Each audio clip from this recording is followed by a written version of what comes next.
آج کی یہ گفتگو 15 شعبان ہمارے اور آپ کے امام حضرت صاحب عجل اللہ تعالی فرجہ الشریف کی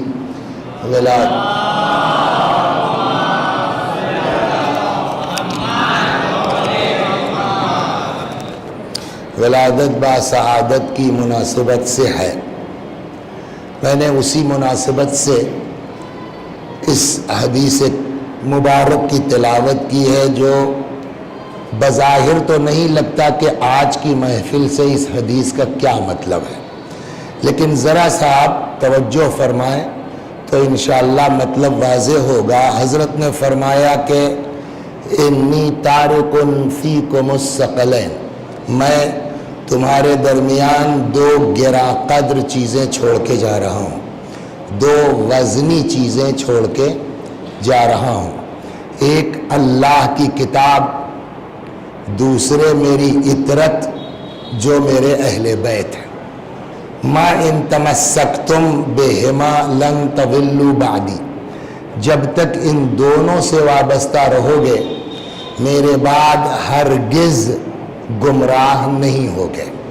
تو اس کا مطلب ایک بات تو یہ سمجھ میں آئی کہ نبی کے جانے کے بعد امت کے گمراہی کا امکان تھا، اگر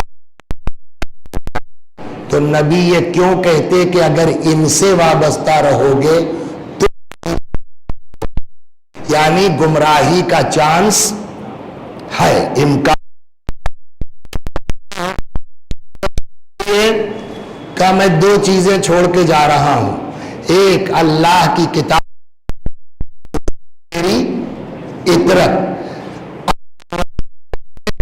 ان کو کرنا یہ ہے کہ ان دونوں سے وابستہ رہنا پڑے گا، یہ چھوڑ دیا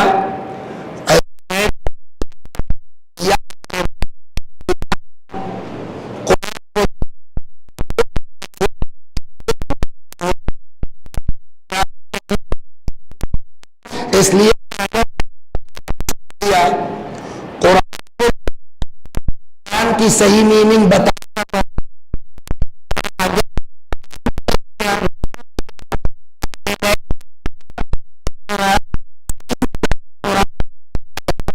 صحیح فضائل قرآن کے علاوہ بتائے گا کون؟ تو قرآن بتائے گا کہ اہل بیت کیا ہے، اہل بیت بتائیں گے کہ قرآن کی کس آیت کی میننگ کیا ہے۔ تو دونوں کو سمجھنے کے لیے دونوں کا ساتھ رکھنا ضروری ہے۔ پیغمبر نے فرمایا ما ان تمسکتم، جب تک ان سے وابستہ رہو گے، لن تضلوا، ہرگز میرے بعد گمراہ نہیں ہوگے۔ اور ان کا آپسی ریلیشن یہ ہے کہ لن یفترقا، یہ دونوں ایک دوسرے سے جدا نہیں ہوں گے، حتی یرد علی الحوض یوم القیامہ، یہاں تک کہ حوض کوثر پر قیامت میں آن کے ہم سے مل لے گئے۔ تو اگر گمراہی سے بچنا ہے تو کیا کرنا ہوگا؟ قرآن کے ساتھ اہل بیت کو سے تمسک اختیار کرنا پڑے گا۔ اب یہاں پر سوال اس بات کا ہے کہ آخر اہل بیت میں کیا خاص بات ہے، کیوں کہا پیغمبر نے؟ البتہ اس پہ سوال اور بھی ہے، لیکن ایک مجلس میں یہ گفتگو نہیں ہو سکتی، کئی مجلس ہوتی ہے، کئی گفتگو ہوتی تو اس پر آتی، لیکن آج یہاں جو ہے وہ اختصار کے ساتھ کہ ہم کو جلدی سے حضرت کی طرف پہنچنا ہے۔ سوال یہ ہے کہ پیغمبر نے کیوں فرمایا کہ میں اپنے بعد قرآن کے ساتھ اہل بیت کو چھوڑ کے جا رہا ہوں؟ دیکھیے ایک بات میں اور عرض کر دوں، میں جو کہوں گا اس کا ذمہ دار ہوں، آپ جو سمجھیں گے میں اس کا ذمہ دار نہیں ہوں۔ کبھی کبھی ہوتا ہے ایک بات آدمی کہتا ہے مذاق کے طور کے اوپر، یار ایسا مت کرو، آدمی اس کو دل پہ لے لیتا ہے، تو کبھی کبھی ایسا ہو جاتا ہے، تو میں اس کے لیے اگر اس طرح کی کوئی بات ہوئی تو میں معذرت بھی چاہتا ہوں، لیکن اتنی گزارش ضرور آپ سے کروں گا کہ ایک بار مجھ سے پوچھ لیجئے کہ تمہارے کہنے کا مطلب کیا تھا۔ صلوات بر محمد و آل محمد۔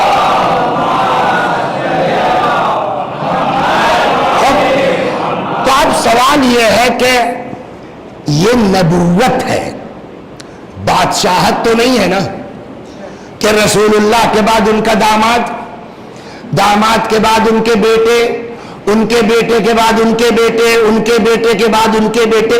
یہ تو سلطنت میں چلتا ہے، یہ تو بادشاہت میں چلتا ہے. اسلام بادشاہت تو نہیں ہے. کیوں رسول اللہ نے فرمایا کہ میں اپنے بعد قرآن کے ساتھ اہل بیت کو چھوڑ کے جا رہا ہوں؟ بہت اسپیڈ سے گزروں گا.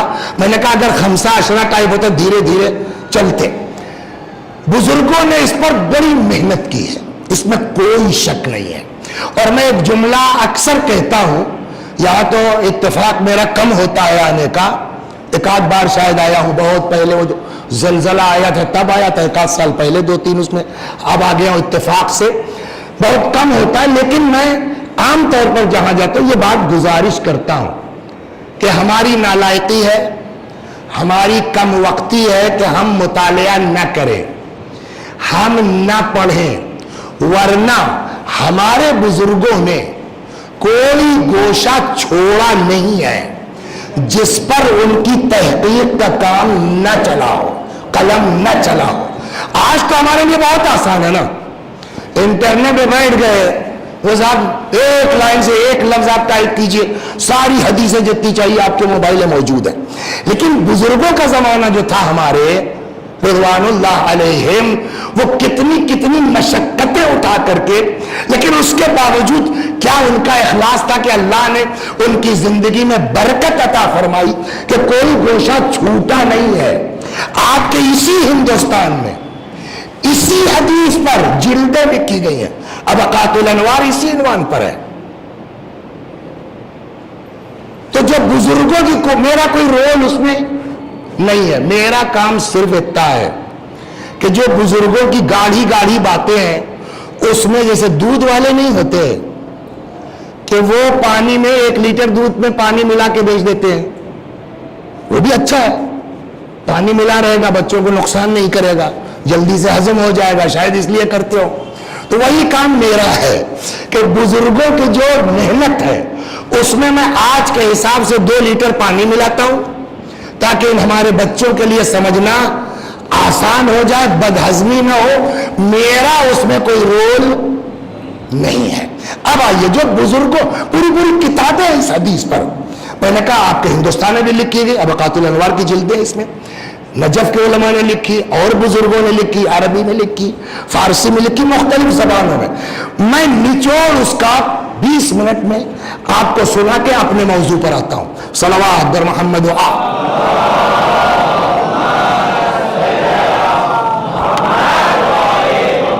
تو جو بزرگوں نے بات فرمائی ہے موٹے طور پر اس کو 4 جواب دیا جا سکتا ہے کہ پیغمبر نے کیوں کہا کہ انی تارکن فیکم ثقلین، میں اپنے بعد.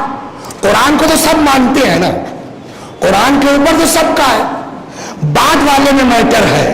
وہ کہتے ہیں نہیں صاحب سنت کہا، ہم کہتے ہیں صاحب نہیں اطرت کہا. تو آپ جب ہم اس میں جھگڑا ہے نا، اطرت کہا کہ سنت کا، تو ہم اس پر بحث کریں گے کیوں کہا، کیا کہا پر ہی بحث ہو سکتی ہے، لیکن وہ لائن الگ ہو جائے گی.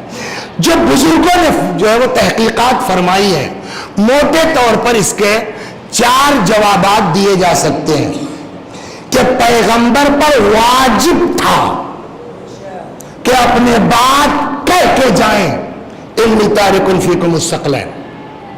اس کے کتنے جواب ہوئے بیٹا؟ 4. نمبر 1، فطرت کا تقاضا ہے کہہ کے جائیے. 1، اس کو سب ذہن میں رکھیے، ابھی دھیرے دھیرے ایک ایک پر بات آئے گی. 2، منصب کا تقاضا ہے کہہ کے جائیے انی تارکن فیکم الثقلین. 3، حکم قرآن ہے کہیے انی تارکن فیکم الثقلین. 4، پیغمبر کا جو مزاج تھا اس سے بعید تھی یہ بات کہ بغیر کہے چلے جائیں انی تارکن فیکم الثقلین. سمجھ میں آ گئی؟ تو کتنی چیزیں؟ 4، فطرت، منصب، حکم قرآنی اور بولیے مزاج، یہ چار چیزیں سبب ہیں کہ پیغمبر بغیر کہے اس دنیا سے جا نہیں سکتے تھے۔ انی تارک فیکم الثقلین، جوابات ہو گئے نا چار، فطرت، منصب، قرآن کا حکم اور مزاج۔ اب آئیے ایک ایک پر 5-5 منٹ جلدی جلدی بحث کرتے ہیں۔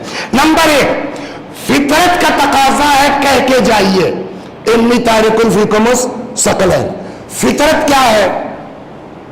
دیکھیے کوئی آدمی کوئی چیز بھی جب بناتا ہے، مثال کے طور پر کوئی شاعر ہے، زندگی بھر اس نے شاعری کی، غربت کی وجہ سے اس آدمی کی کتاب نہیں چھپ پائی، اب موت آنے والی ہے، سب سے زیادہ اگر فکر ہوگی کوئی اس شاعر کی تو کیا ہوگی؟ کوئی آدمی مل جاتا جو میرے بعد یہ میری شاعری ضائع نہ ہوتی، چھپ جاتی، پبلک تک پہنچ جاتی۔ ایک آدمی نے بھی کتاب لکھی، غریبی کی وجہ سے اس کی کتاب نہیں چھپ پائی، تو اس کو کیا فکر ہوگی کہ کسی مناسب ہاتھ میں یہ میری بات پہنچ جاتی کتاب جو میرے بات سے ہی چھپوا دیتا۔ یا مثال کے طور کے اوپر ایک آدمی ہے، اس نے باغ لگایا، کہتے ہیں باغ کا لگانا اولاد کا پالنا آسان ہے بنسبت باغ لگانے کے، اور یہ میرے اوپر بیت چکی ہے، میں جانتا ہوں کہ ایک باغ کو تیار کرنے میں کتنی زحمت ہوتی ہے۔ 100 پیڑ لگانے کے باوجود جب ایک نہیں لگا تب پوری باؤنڈری کرنی پڑی۔ یہ ایک ہلکا سا اشارہ کر دے رہا ہوں، بڑی محنت سے باغ تیار ہوا، اس میں ان سے لڑائی کرنا پڑی، ان سے جنگ کرنی پڑی، ان کا جانور کھا گیا، ان کا، بہرحال کسی صورت سے باغ تیار ہو گیا۔ اب جب باغ تیار ہو گیا، باغ والا مرنے والا ہے، سب سے زیادہ اس کو کس بات کی فکر ہوگی چچا؟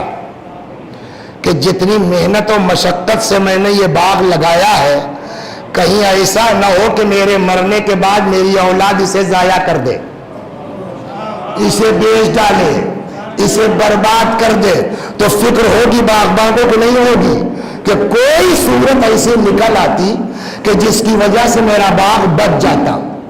تو یہ پراپرٹی بچانے کا جو سینس ہے وہ کامن ہے، سب کے اندر کے نہیں ہے۔ اچھا اسلام اس بارے میں کیا کہتا ہے؟ جائیداد بچانے کا ہم کو آپ کو حق ہے کہ نہیں ہے؟ اسلام کیا کہتا ہے اس کے بارے میں؟ جائز کہتا نہیں جائز کہتا؟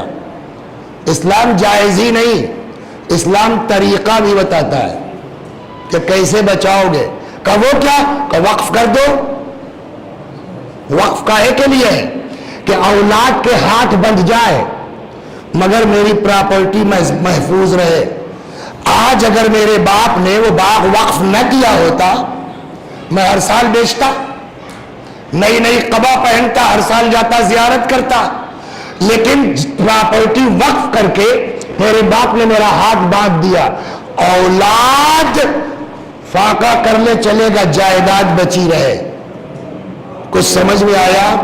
انصاف سے بتائیے، ایک شاعر کو کتاب بچانے کا حق ہے، ایک مصنف کو کتاب بچانے کا حق ہے، ایک باغ کے مالک کو باغ بچانے کا حق ہے۔ اس نبی نے جس نے اسلام کو پھیلانے کے لیے کوڑے کھائے، ساحر کہا گیا، جادوگر کہا گیا، دیوانہ کہا گیا، ساری مصیبتیں برداشت کی، وہ نبی اب اس دنیا سے جا رہا ہے، اس کو یہ فکر نہیں ہوگی کہیں میرے بعد میری پراپرٹی برباد نہ کر دی جائے، میرا دین بدل نہ دیا جائے۔ کوئی مضبوط ہاتھ مل جاتا جو اپنی جان دے کے میری جائیداد کو بچا لے۔ پیغمبر نے دیکھا میرے بچوں کے علاوہ کوئی میرا دین بچا نہیں سکتا، فرمایا انی تارک فیکم الثقلین، صلوات بر محمد و آل محمد۔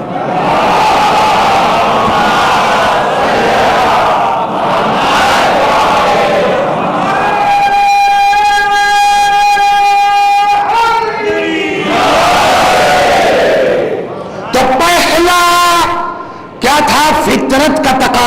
کہہ کے جائیے. اب آئیے نمبر 2، منصب کا تقاضا ہے، کہہ کے جائیے. برا تو نہیں مانیں گے، اس میں کچھ لوگوں کی ہیبٹ ہوتی ہے، کچھ لوگوں کی کچھ عادت بن جاتی ہے، اس سے وہ چاہیں بھی، اکیلے میں احساس بھی ہو کہ میں غلط کر رہا ہوں، بٹ وہ چونکہ عادت ہو گئی ہے. کس بیڑی پینے والے کو یہ پتا نہیں ہے کہ بیڑی پینا غلط ہے؟ چھوڑ پاتا ہے؟ نہیں چھوڑ پاتا نا. کس تمباکو کھینی کھانے والے کو پتا نہیں ہے کہ کھینی کھانا غلط؟ وہی حال میرا ہے، پوچھ لینا، مثال گڑھ دینا.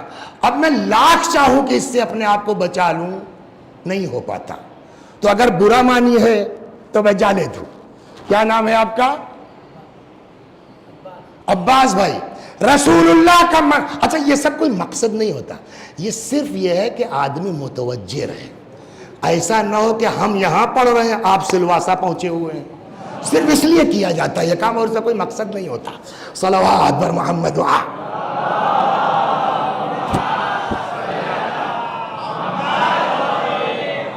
ورنہ اس کا صرف یہی ہے. کیا نام ہے آپ کا؟ عباس. وہ جتنے لوگ ادھر ادھر تھے نا سب آ جاتے ہیں، صرف یہ مقصد ہے. پھر بھی اگر برا لگے گا آئی ایم ویری سوری. تو عباس بھائی، رسول اللہ کا منصب کیا ہے؟ آپ کہیں گے صاحب اس سے بڑا بیوقوف ذاکر تو دیکھا ہی نہیں آج تک. اب کیوں کا پوچھ رہا رسول اللہ کا منصب کیا ہے؟ ہمیں جب خود ہی کہہ رہے ہو رسول اللہ تو وہی تو منصب ہے. میں نے کہا ٹھیک، ایک میں عربی پڑھتا ہوں، ذرا ترجمہ کر دیجئے عباس بھائی، یا میں ترجمہ کرتا ہوں، بتائیے صحیح ہے کہ غلط. اشہد ان محمد رسول اللہ، میں گواہی دیتا ہوں کہ محمد اللہ کے رسول تھے ہیں. تو کب تک رہیں گے؟ سوال. اللہ کے رسول ہیں نا، تو کب تک کے لیے؟ قیامت کب آئے گی؟ نہیں معلوم.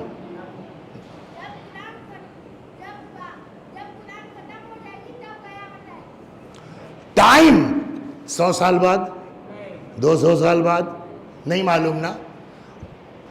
اب تک پیغمبر کو اس دنیا سے گئے ہوئے کتنا دن ہو گیا؟ 1400 سال سے اوپر ہو گئے نا. تو 1400 سال تو یہ ہو گئے رسالت کو، ہے نا. 1444 سال ہجرت کو ہو گئے. 13 سال مکے والا جوڑ لیجئے، 44 10 54 3 57، 1457 سال سے رسول ہے نا. ابھی کتنے دن رہیں گے؟ نہیں معلوم. قیامت تک. قیامت کب آئے گی؟ نہیں معلوم. اب اگر کوئی پوچھے کہ رسول اللہ کو اللہ نے نبی بنا کے بھیجا کب تک کے لیے؟ جواب قیامت تک. قیامت آئے گی کب؟ نہیں معلوم. تو سیدھا جواب کیا ہے؟ اللہ نے نبی کو نبی بنا کے بھیجا ہزاروں سال کے لیے. اس سے آگے نہیں بول سکتے، معین تو نہیں کر سکتے نا. تو اب اگر پوچھا جائے اللہ نے نبی کو نبی بنا کے بھیجا کب تک کے لیے؟ بولو.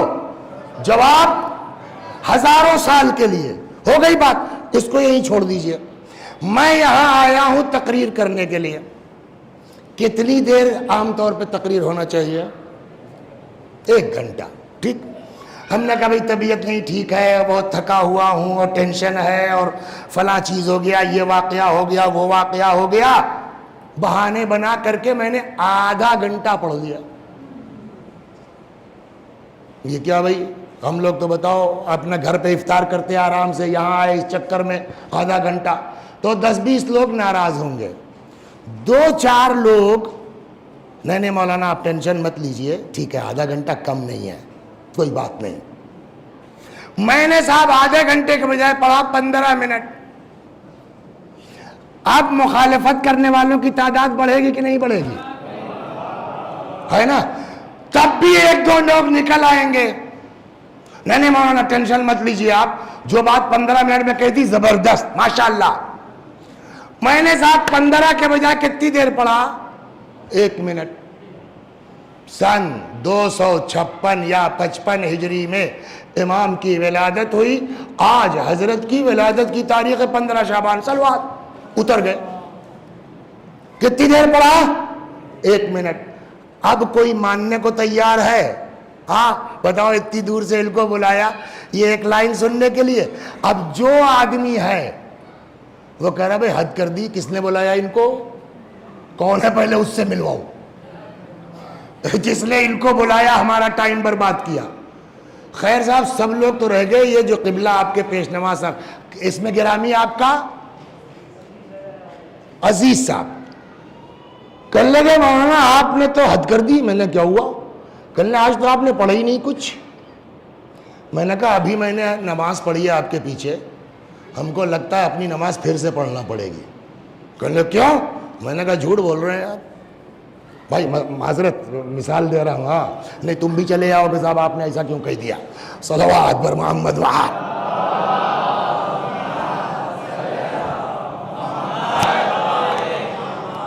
کہنے آپ نے تو کچھ پڑھا ہی نہیں. میں نے کہا آپ مولانا ہیں، پیش نماز کے لیے عدالت بولیے ضروری ہے. جھوٹ بولنا عدالت کو ختم کر دے گا. جھوٹ گناہ کبیرہ ہے.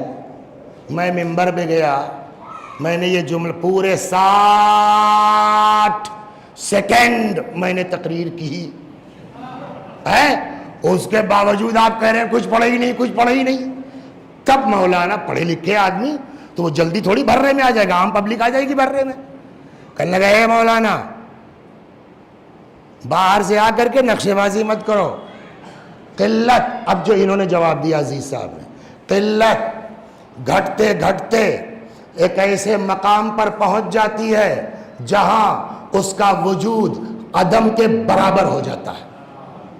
تو ایک چیز ہم کو نہیں معلوم ہوئی مولانا سے، کیا؟ قلت گھٹتے گھٹتے ایک ایسے مقام پر پہنچ جاتی ہے جہاں اس کا وجود عدم کے برابر ہو جاتا ہے، جہاں اس کا ہونا نہ ہونے کے برابر ہو جاتا ہے. میں نے 30 منٹ پڑھا، لوگوں نے کہا کم پڑھا.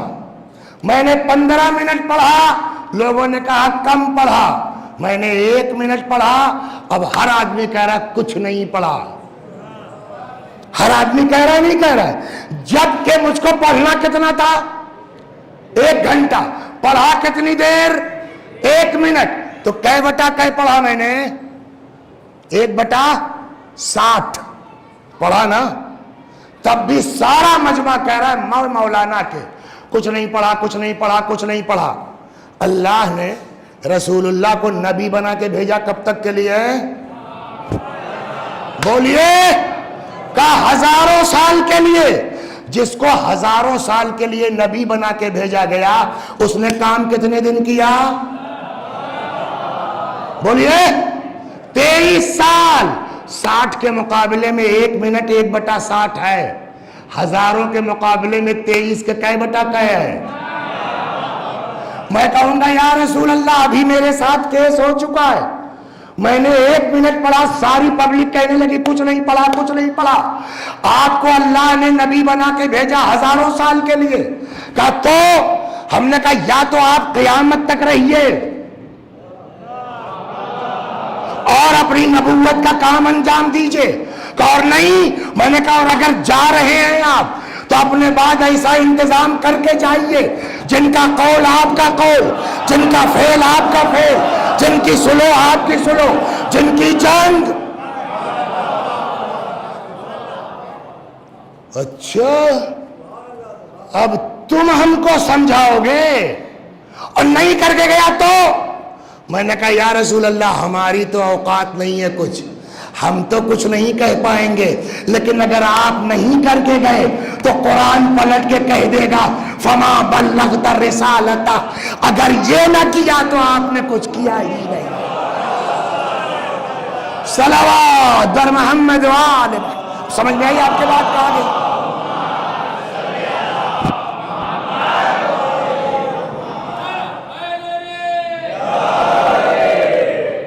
تو اب منصب کا تقاضا ہے. یہ جو غدیر ہے نا، غدیر صرف خلافت مولا کا میٹر نہیں ہے. غدیر وہ پورے قیامت تک کا سسٹم بیان ہوا ہے.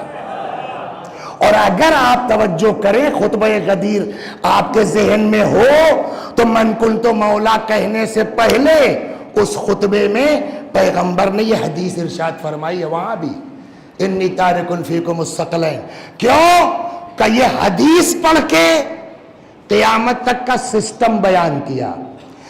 مولا کو اٹھا کے من کنت مولا ہو فہذا علی کہہ کے پہلے آدمی کو پہچنوا دیا. اب جو جاتا جائے گا بعد والے کو اپنے بات بتاتا جائے گا. تو یہ غدیر خالی علی کا میٹر نہیں ہے, یہ غدیر قیامت تک کا سسٹم بیان ہو رہا ہے جس کی پہلی فرد کا نام ہے علی. تو دوسرا جواب کیا ہوا؟ فطرت کا تقاضا ایک, دوسرا منصب کا تقاضا ہو گیا. تیسرا کیا تھا؟ قرآن کا حکم ہے کہہ کے جائیے. کہ کیا کہیں قرآن میں ہے آیت معاذ اللہ قل انی تارک فیکم الثقلین؟ کہ نہ, قل لا اسألکم علیہ اجرا تو ہے, قل انی تارک کوئی آیت نہیں ہے, یہ حدیث ہے. کہ تب کیسے کہہ دیا؟ میں نے کہا بھی سمجھا رہا ہوں نا, بغیر سلوات دے کیسے اتنی بڑی بات سنا دیں.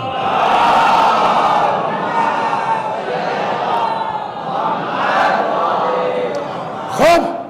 اب تیسرا سبب کہ نبی کو کہنا تھا انی تارک, تیسرا کیا ہے؟ حکم قرآن. اب آئیے قرآن میں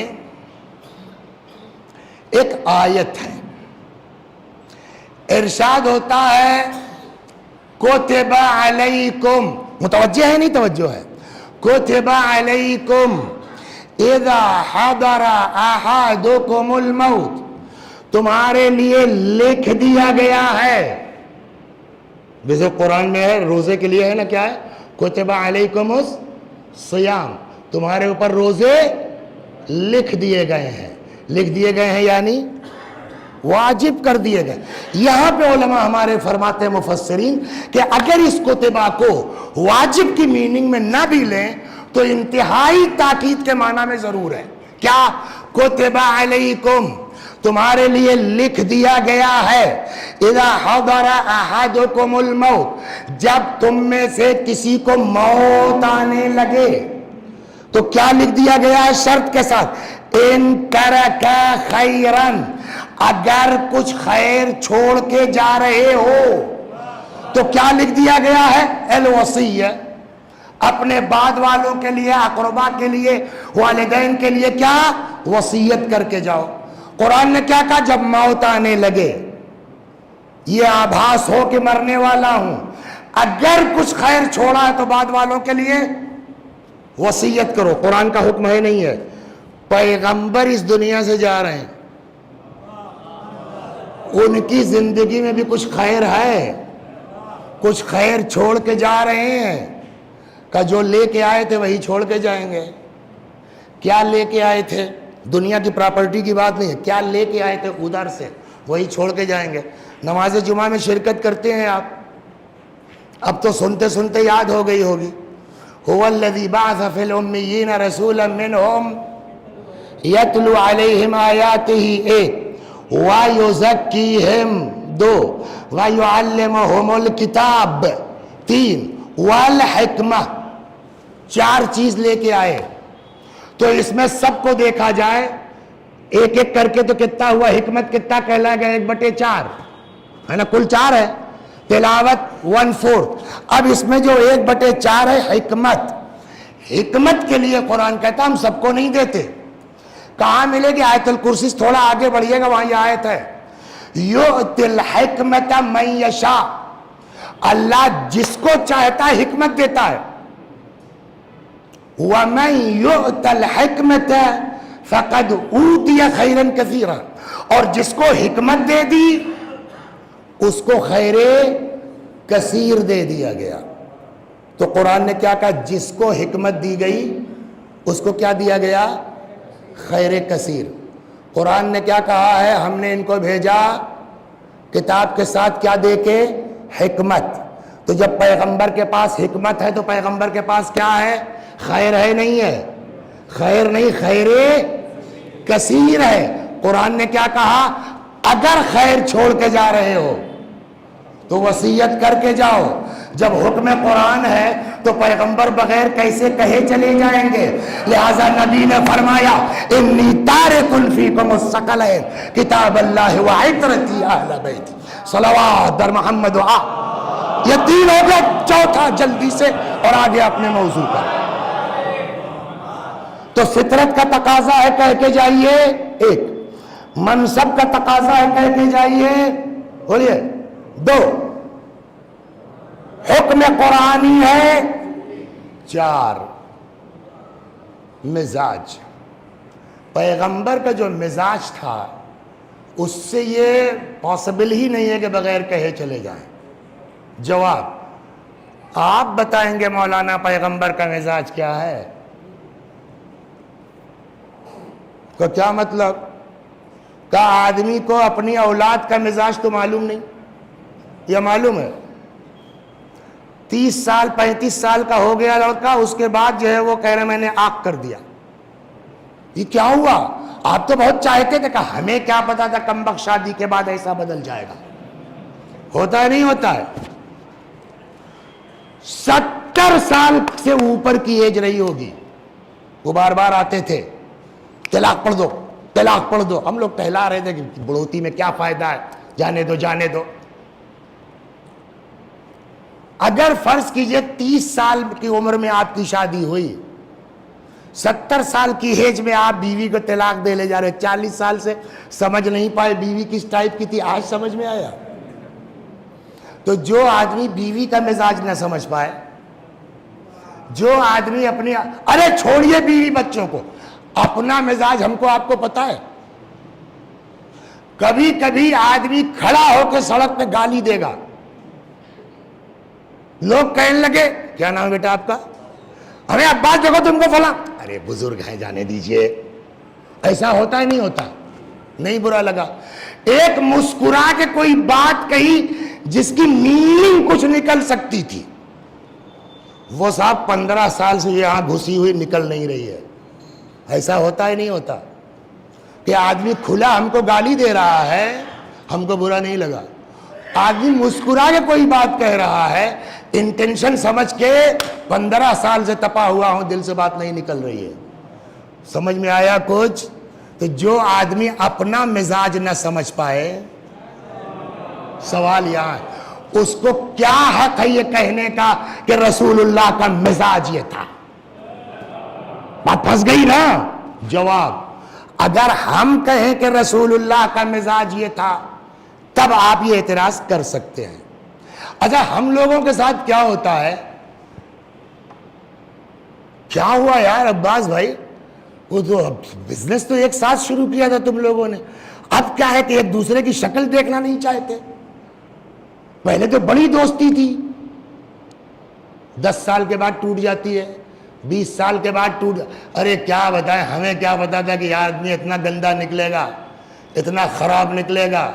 تو ہم لوگ دوستی کر لیتے ہیں بغیر مزاج سمجھے.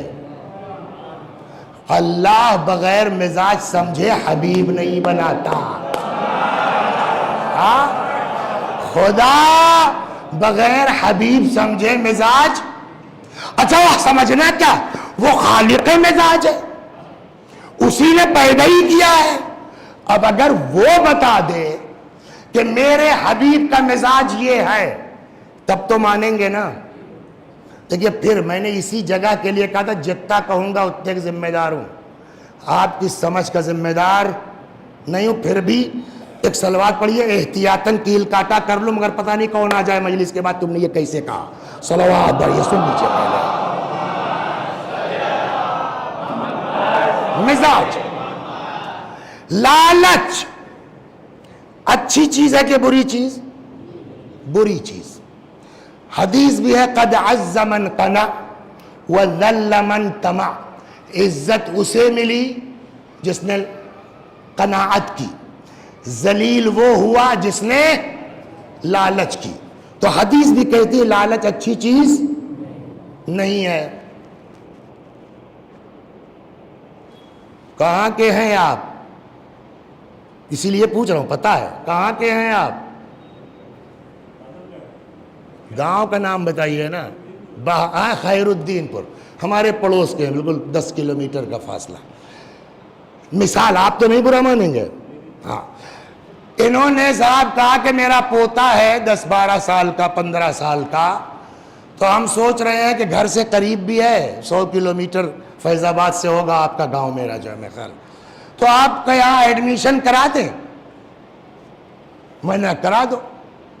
وہ اتفاق سے 1 مہینہ ہوا تھا اس کا ایڈمیشن کو، مجھ کو یہاں صورت آنا ہو گیا اتفاق سے.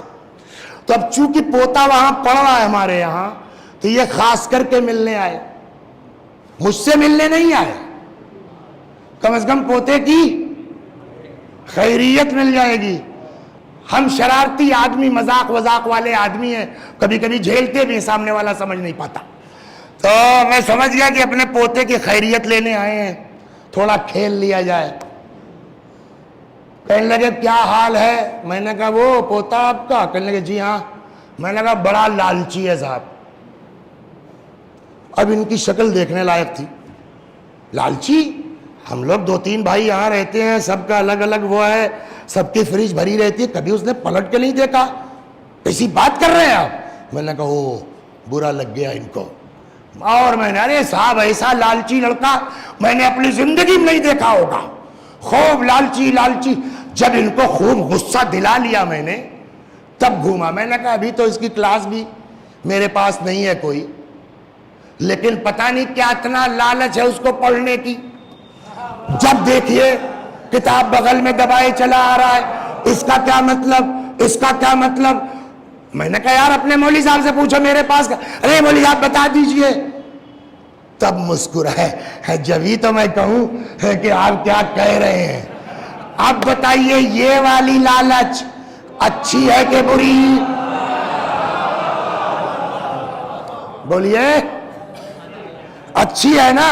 تو یعنی لالچ کو آنکھ بند کر کے آپ نہیں کہہ سکتے کہ بری ہے، اور نہ آنکھ بند کر کے کہہ سکتے ہیں آپ کے اچھی ہے. کہیں لالچ بری ہے تو قناعت اچھی ہے.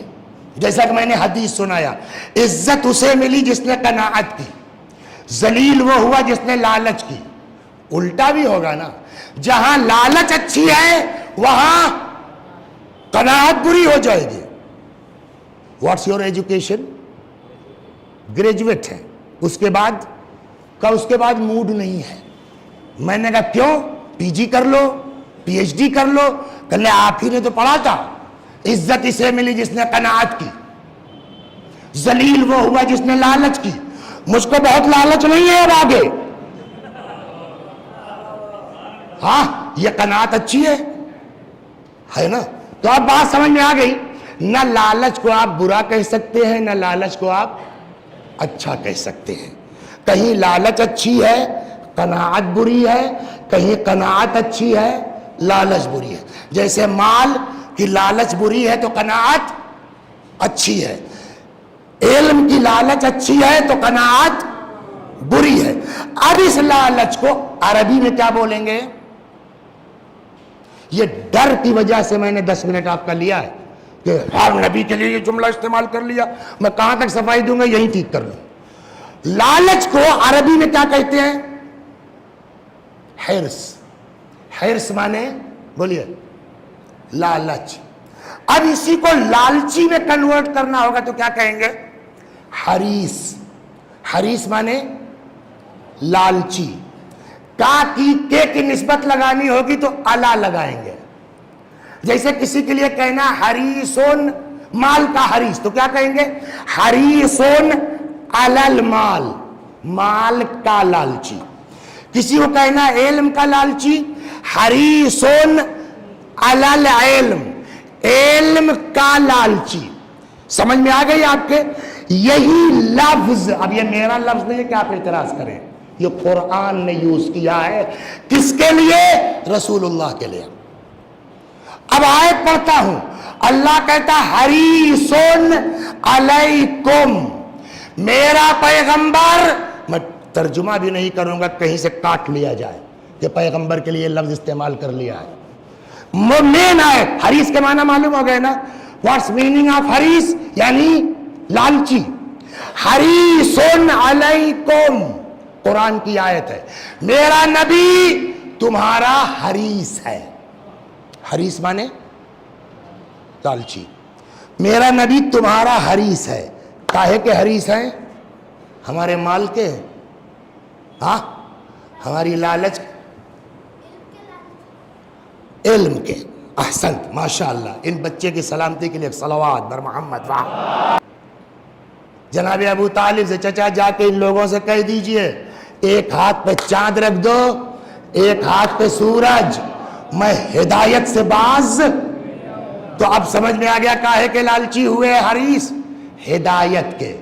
یہ ہدایت کی لالچ اچھی ہے کہ بری؟ اچھی۔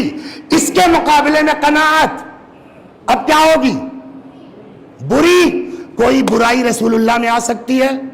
نہیں۔ تو ہدایت کے میٹر میں رسول اللہ قناعت کر سکتے ہیں، بس اتنے لوگ ٹھیک ہو گئے، کافی۔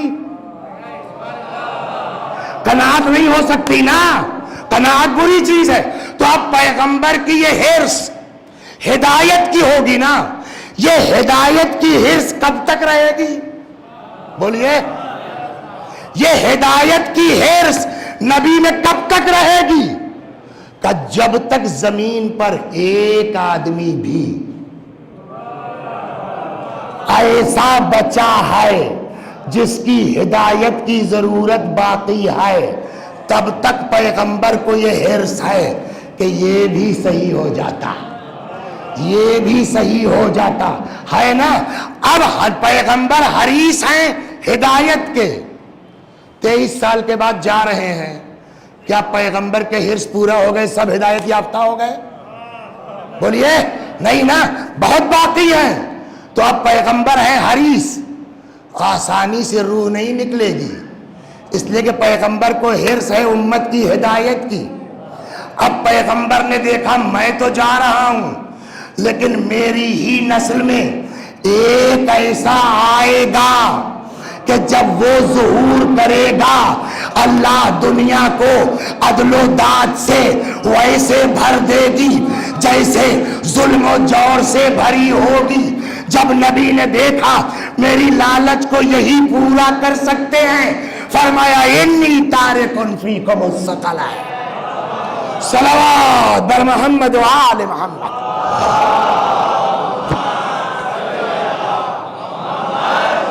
آج 15 شعبان، اسی کڑی کی آخری فرد جس کے لیے نبی نے فرمایا انی تارکن، بولیے، فیکم الثقلین۔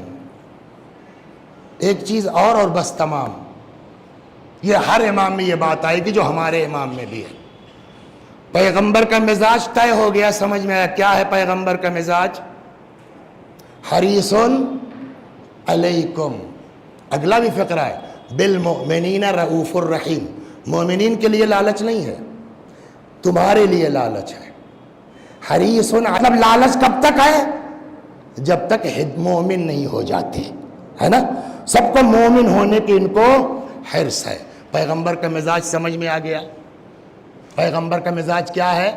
ان کے اندر حرص ہے کاہے کی؟ ہدایت امت کی، لوگوں کے ایمان کی۔ ہو گئی بات۔ اب پیغمبر اس دنیا سے جا رہے ہیں، غدیر ہو یا نہ ہو، من کنت مولا کی حدیث ہو یا نہ ہو، یہاں مجھ کو مجلس پڑھنی تھی، نہیں آ پایا، اب کیا ہوگا؟ وکیل صاحب ذرا 5 منٹ پڑھ دیجئے، ڈاکٹر صاحب ذرا آپ کر دیجئے۔ 12 بجے رات کو فون آیا، مولانا صاحب میری اماں کی طبیعت بہت خراب ہے، لگتا ہے اٹیک وٹیک ہے۔ تو میں نے کہا تو کہہ لگا 2 منٹ کیا رہا؟ میں نے کہا میں کیا کر سکتا ہوں بھائی، مجھ کو سیم کی مجلس تھوڑی پڑھنا ہے جو تم ابھی سے آواز دے رہے ہو۔ کسی جو ہے ڈاکٹر کو پکڑو، ہلکا پھلکا ہی صحیح، انجیکشن لگاؤ، آگے بڑھو۔ مطلب کیا ہوا؟ ڈاکٹر کی جگہ ڈاکٹر آئے گا، وکیل کی جگہ وکیل آئے گا، ذاکر کی جگہ ذاکر آئے گا۔ جس کی جگہ آنا ہے اس کے مزاج کا ہونا چاہیے۔ رسول اللہ اس دنیا سے جا رہے ہیں، پیغمبر کا مزاج کیا ہے؟ امت کی ہدایت کی لالچ۔ اب وہی ان کی جگہ آ سکتا ہے جس کے اندر ہدایت کی حرص پائی جاتی ہو۔ اب تم کو یہی دیکھنا ہے نبی کے بعد کہ کون مال کا لالچی، کون دولت کا لالچی، کون اقتدار کا لالچی، کون ہدایت امت کا لالچی۔ جہاں ہدایت کی لالچ ہوگی وہی جانشین پیغمبر ہوگا، وہ چاہے مولا ہو، وہاں بھی وہ چیز دیکھی جائے گی۔ امام حسن گالی کھا رہے ہیں، سواری چاہیے، یہ کیوں ہے؟ گالی کھا کے جنت تک پہنچانے کا جذبہ ہے۔ امام حسین جس جو آدمی جو ہے وہ گھیر کے لا رہا ہے اسی کو پانی پلا دیا پوری فوج کو۔ یہ کیا چکر ہے کہ یہ وہی لالچ ہے کہ کسی صورت سے جنتی ہو جائے۔ ہر امام میں یہ صفت پائی جائے گی۔ تو جو ہمارا امام ہے، بولیے، بس تمام کر دیا میں نے، جو ہمارا امام ہے وہ بھی اس صفت سے الگ۔ ہر امام کی خواہش ہے کہ ہم ہدایت یافتہ ہو جائیں، ہر امام کی خواہش ہے کہ ہم سیدھے راستے پر آ جائیں۔ اس کے لیے پتہ ہے آپ کو، میں بقیہ امام کی بات نہیں کر رہا ہوں، یہ الگ موضوع ہے ہر امام کے بارے میں اس عنوان سے بات کرنے کے، لیکن آج چونکہ 15 شعبان ہے نا تو اپنے امام کے بارے میں بات کریں گے۔ بڑی خواہش ہے حضرت کی کہ ہم لوگ مل کے رہیں، ہم لوگ ایک ہو کے رہیں۔ مزاج فرق ہوتا ہے، ٹھیک ہے، آپ کا مزاج کچھ ہے، آپ کا مزاج کچھ ہے، آپ کا مزاج کچھ ہے، لیکن ایک جگہ جا کر کے مانتے تو سب ہے نا مولا کو۔ ذرا ذرا سی بات پر گروپ بنا لینا، ذرا ذرا سی بات پہ الگ ہو جانا، یہ کیا واقعاً امام کو پسند ہے؟ میں ایک داستان ہٹ کے سنا رہا ہوں، مجبوری ہے، چھٹے امام کا زمانہ ہے، بس یہ سن لیجئے، اور امام کی ایک روایت سناتا ہوں اور تمام۔ چھٹے امام کا زمانہ ہے، دو لوگ آپس میں لڑ رہے ہیں، تفسیر نمونہ میں یہ داستان ہے، دو لوگ آپس میں لڑ رہے ہیں، کچھ لین دین کا معاملہ تھا، 4000 کچھ ایسے ہی میٹر تھا۔ امام کے صحابی نے جھگڑا دیکھا، آگے آ گئے، کیا بات ہے؟ قضاب باقی ہے ان کا، میرے اوپر دے نہیں رہے۔ کیوں بھائی؟ جھوٹ بولتے ہیں صاحب، ایک پیسہ نہیں باقی ہے۔ سمجھ گئے، دونوں کو لے آئے گھر۔ امام کی خواہش سنیے، پگڑی لگانا اور ہے، شیعہ ہونا اور ہے، قبا پہننا اور ہے، ممبر سے تقریر کرنا اور ہے، اور شیعہ ہونا اور ہے۔ ہاں بھائی بولیے۔ دونوں قصہ سن لیا، سمجھ میں آ گیا۔ اس کا مطلب آپ کو نہ دینا پڑے کوئی بات نہیں، آپ کو مل جائے کوئی بات نہیں۔ اندر گئے، پیسہ لائے، کہیے لیجئے چچا، آپ کا پیسہ آپ کو مل گیا، کہاں آپ کو نہیں دینا پڑا کہ نہیں؟ دونوں آدمی گلے مل لو، مل لیا، دونوں لوگ بولیے گلے مل لو، مل لیا۔ جانے لے کر رک جاؤ، مجھ سے کیا مطلب، آپ لوگ لڑیے بھیڑیے مریے کٹیے، ہم سے کیا مطلب؟ کوئی اتنا پیسہ اپنی جیب سے دیتا ہے؟ کہا کیوں؟ کہ یہ میرا پیسہ نہیں ہے، یہ میرا پیسہ تب کہ میں چھٹے امام کا وکیل ہوں، حضرت کی رقم میرے پاس رہتی ہے، میرے امام نے مجھے حکم دیا ہے کہ اگر ہمارے شیعوں میں اختلاف ہو جائے، تفسیر نمونہ میں یہ داستان ہے، تو میرا پیسہ خرچ ہو جاتا ہے، ہو جانے دو، کر دو خرچ، مگر ان کو ملا دو۔ کچھ سمجھ میں آیا؟ ہمارے امام چاہے ٹھیک ہے، آپ کا مزاج الگ ہے، سلام علیکم، آپ اپنے حساب سے چلیے، آپ کا مزاج یہ ٹھیک ہے، آپ اپنے اعتبار سے چلیے، دیکھا جائے گا کل کو قیامت میں کون صحیح ہے کون غلط ہے۔ لیکن اس کے لیے ایک دوسرے سے سلام کلام بند کر لینا، ایک دوسرے سے آنا جانا بند کر لینا، ایک دوسرے کی بات کو پسند نہ کرنا، کیا امام اس بات کو پسند کیجیے؟ آپ، میں منع نہیں کرتا ہوں، میں کون ہوں، ٹھیکیدار ہوں، لیکن یہ سوچ کیجئے کہ کیا اس عمل سے میرے امام خوش ہوں گے نہیں ہوں گے؟ سید ابن طاؤس تمام رحمت اللہ علیہ رضوان اللہ علیہ فرماتے ہیں حضرت کو، یعنی ہمارے امام کو، تمام سرداب میں یہ دعا کرتے سنا گیا. کس کے لیے؟ آپ کے لیے، اپنے چاہنے والوں کے لیے. ایک منزل وہ آتی ہے جہاں بھائی بھائی سے الگ ہو جاتا ہے. اگر مجھ سے کوئی ایسا گناہ سرزد ہو جائے، جتنے لوگ ہیں سب ساتھ چھوڑ دیں گے، چاہے سگا بھائی کیوں نہ. بھیا آپ اپنا جھیلیے، کوئی کسی کے گناہ کا ذمہ. لیکن امام سنیں گے آپ کتنا چاہتے ہیں آپ کو. خدا کی قسم دنیا میں کوئی اتنا اپنے امام کو نہیں چاہ سکتا جتنا امام ہم کو چاہتے ہیں. اس سے پہلے ایک روایت سن لیے. روایت کہتی ہے ہر شب جمعہ ہمارے اعمال حضرت کی بارگاہ میں پیش ہوتے ہیں. ہر شب جمعہ اگر اعمال اچھے ہیں امام خوش ہوتے ہیں، دعا دیتے ہیں. اگر اعمال خدا نخواستہ ہمارے خراب ہیں تو دعا نہیں دیتے. اب علماء ہمارے فرماتے ہیں، دعا فرماتے ہیں خدا ان کو نیک عمل کی توفیق عطا فرما. مرحوم سید ابن طاؤس رحمت اللہ علیہ فرماتے ہیں سرداب میں حضرت کو اپنے چاہنے والوں کے لیے دعا کرتے سنا گیا. کیا؟ پالنے والے شیعتنا خلقوا من شعاع انوارنا، پالنے والے ہمارے شیعہ ہمارے نور کی کرنوں سے پیدا ہوئے. وفاضل طینتنا، ہماری بچی ہوئی طینت سے پیدا ہوئے، فاضل طینت سے پیدا ہوئے. اب اس کے بعد جملہ سنیے امام کا، قد فعلوا ذنوبا کثیرا، اللہ انہوں نے بہت گناہ کیا ہے. مطلب کیا ہوا؟ ہم نہیں کہتے کہ ہمارے شیعہ بہت اچھے ہیں، ان کے ہاں کوئی گناہ نہیں ہے. ہیں گناہ گار ہیں، لیکن گناہ کیا کیوں ہے؟ یہ دنیا میں ماں باپ بھائی بہن عزیز اولاد کوئی اپنے ذمہ لینے والا نہیں ہے. مگر اپنے امام کا جملہ سنیے. فرماتے ہیں خدا قد فعلوا ذنوبا کثیرا، انہوں نے بہت گناہ کیا ہے، لیکن کیوں؟ اتکالا علی حبنا و ولایتنا، ہماری محبت اور ہماری دوستی پر بھروسہ کی وجہ سے. کیا مطلب؟ یعنی ہماری وجہ سے کیا ہے انہوں نے نا، کہ امام شفاعت کریں گے. قد فعلوا ذنوبا کثیرا، انہوں نے بہت گناہ کیا. اتکالا، توکل کے معنی جانتے ہیں نا، بھروسہ کرنا کسی پر. اتکالا علی حبنا و ولایتنا، ہماری محبت اور ہماری دوستی پر بھروسہ کرتے ہوئے. اس کے بعد دو دعائیں ہیں امام کی تمام.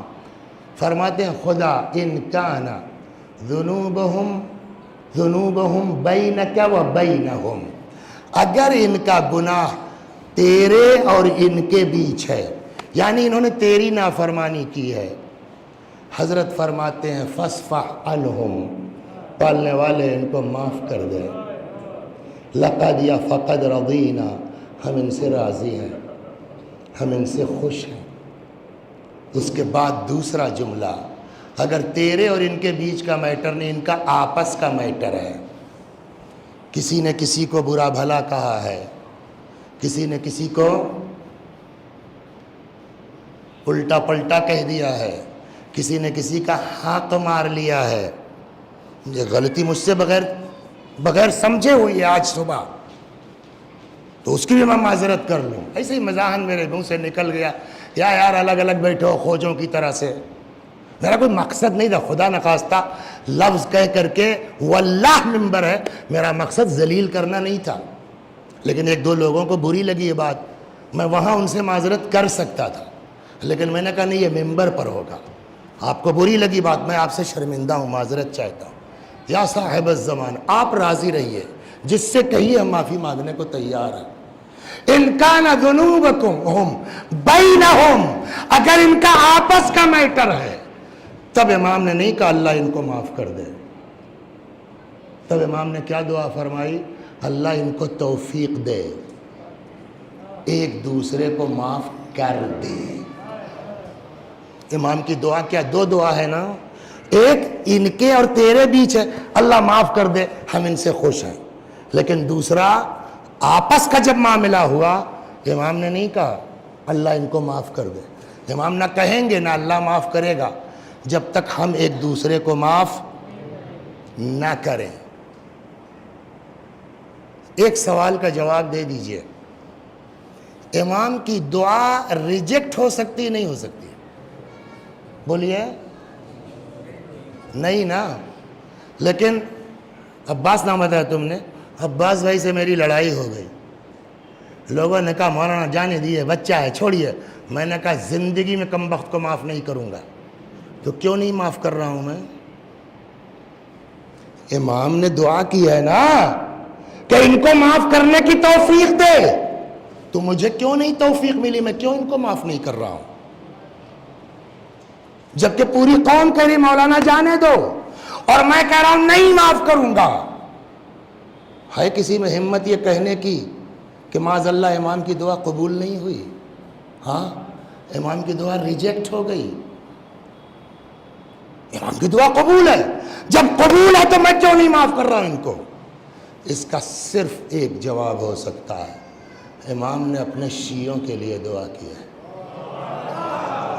اللہ ان کو توفیق دے معاف کرنے کی. وسیع حسن اگر تم اس بچے کو معاف کرنے کو نہیں تیار ہو تو اس کا صاف مطلب ہے امام کی دعا رد نہیں ہو سکتی. ہاں, تم ابھی وہ شیعہ نہیں ہو پائے ہو جس کے لیے امام نے دعا کی. بس میں پھر, میرا مقصد کچھ نہیں تھا, میں کسی قوم کے بارے میں کچھ نہیں کہنا چاہتا تھا. جتنے خواجہ حضرات یہاں تشریف فرمائے, اگر ان کو یہ لگتا ہے کہ یہ میرے مذاق کی بات غلط تھی تو میں سب کے سامنے, یا صاحب الزمان آپ گواہ رہیے گا, میں معافی چاہتا ہوں. والسلام علیکم ورحمۃ اللہ وبرکاتہ.